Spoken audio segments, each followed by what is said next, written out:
There is no agreed international boundary between England and Scotland because they're not separate countries.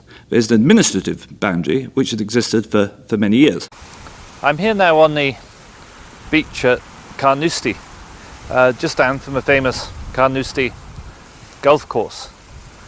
We've come up north here from Dundee today, and people are surprised when you tell them that if you go straight out to sea from here due east, and don't go to south at all, just keep going east from here, you'll eventually hit English waters, because extraordinarily the English-Scottish maritime border runs north of Carnoustie almost as far as Arbroath.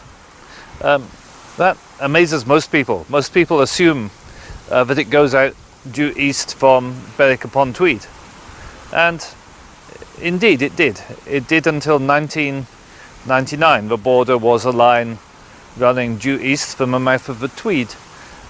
In 1999 it was changed, and while it still starts at the mouth of the Tweed, it now tends heavily in the northward direction until it finishes up around Arbroath. That change was made in 1999 in an extraordinary and secretive way. There was never any debate on it in the UK Parliament. There was a change made under the authority of the UK Parliament, but by secondary legislation. That's simply a document signed by a minister without having to go through Parliament. And it was never discussed in the Scottish Parliament at all, because it was signed into law literally the evening before the Scottish Parliament came into existence. And anybody who believes that was a coincidence is very naive indeed. The reason it was pushed through was because if again you go straight out to sea from here, there's 7 oil fields between here and Berwick-upon-Tweed, which are now in English waters, including, for example, the Argyll field, which is now English. Argyll is simply its name, it's not its location, it's in the North Sea.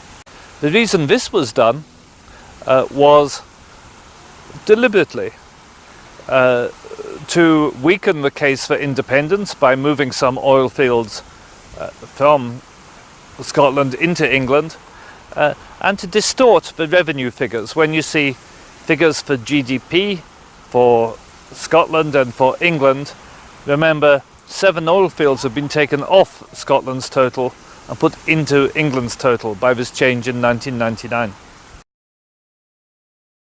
This is something we don't have to accept.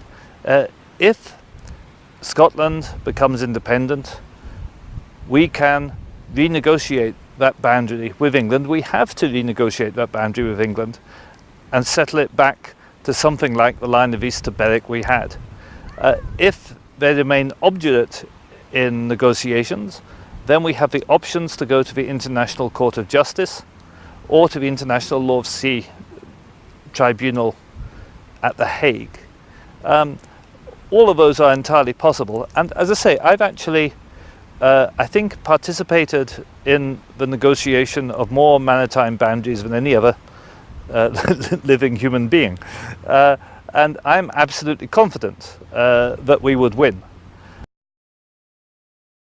The main point I want to leave with you is the issue of bad faith. To do this secretly, to do this without discussion in either parliament, to do it the night before devolution came into force, is evidence of bad faith. To do it deliberately in order to discourage the prospects for Scottish independence is bad faith. And that this stealing of Scottish waters was done by Tony Blair and Donald Dewar as part of the opposition, if you like, the antidote to the devolution settlement, just goes to show that you cannot ever believe that the Labour Party has Scotland's interests at heart. We can never trust the UK government to look after Scotland's interests.